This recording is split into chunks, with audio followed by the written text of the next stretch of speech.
Kejadian ini terjadi semasa aku masih kuliah.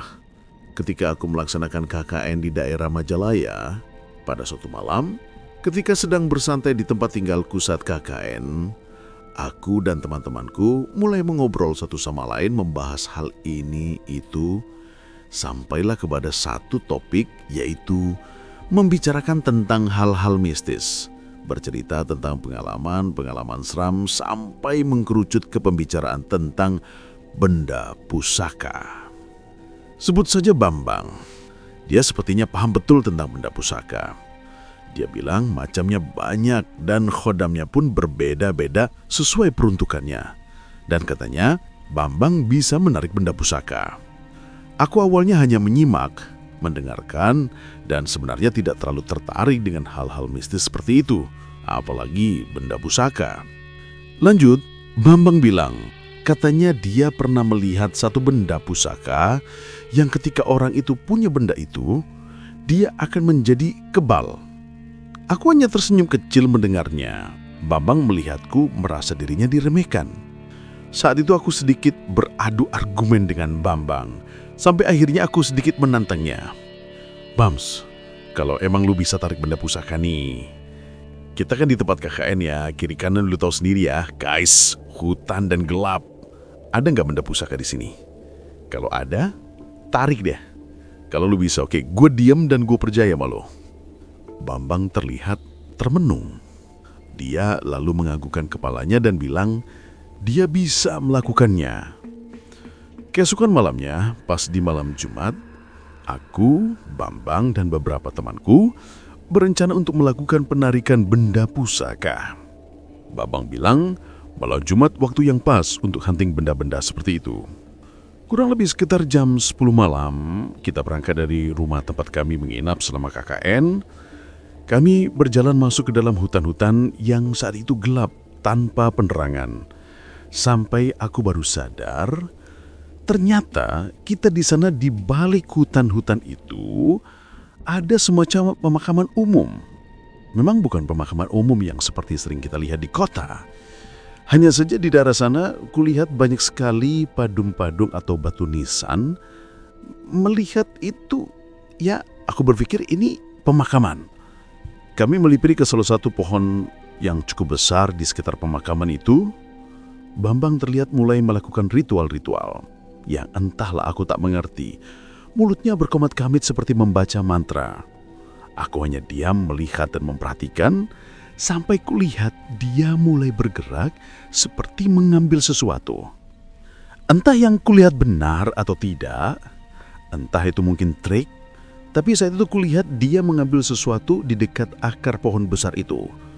Terlihat ada sebuah batu yang awamnya terlihat seperti batu yang biasanya ada di cincin.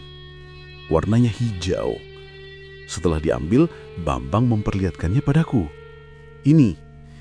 Ini katanya benda pusaka berbentuk sebuah batu pipih agak lonjong dan berwarna kehijauan.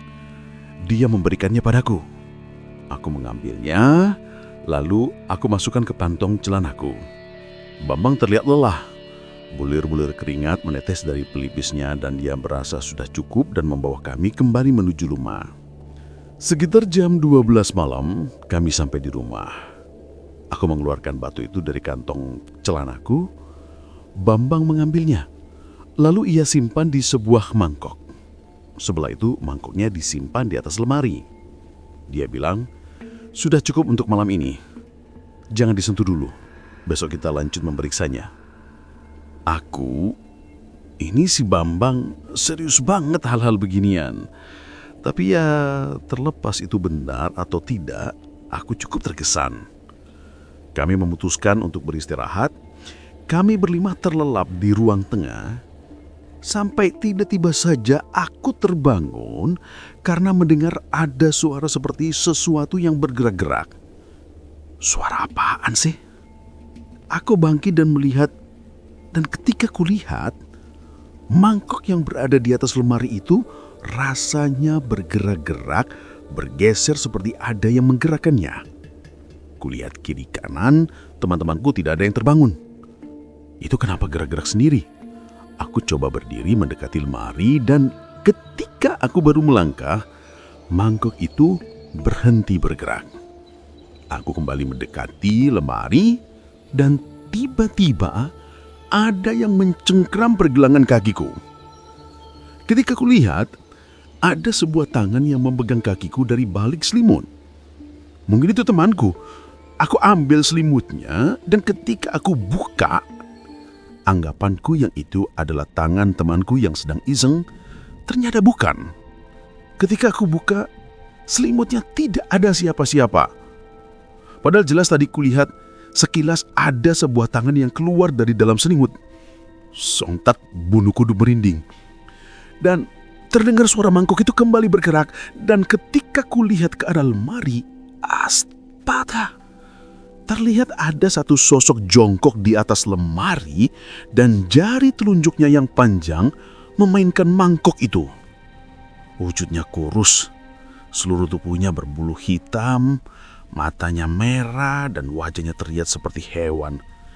Dia duduk berjongkok dengan tangannya yang panjang, dengan jari-jarinya pun yang panjang, tidak seperti manusia normal. Wujudnya sangat menakutkan.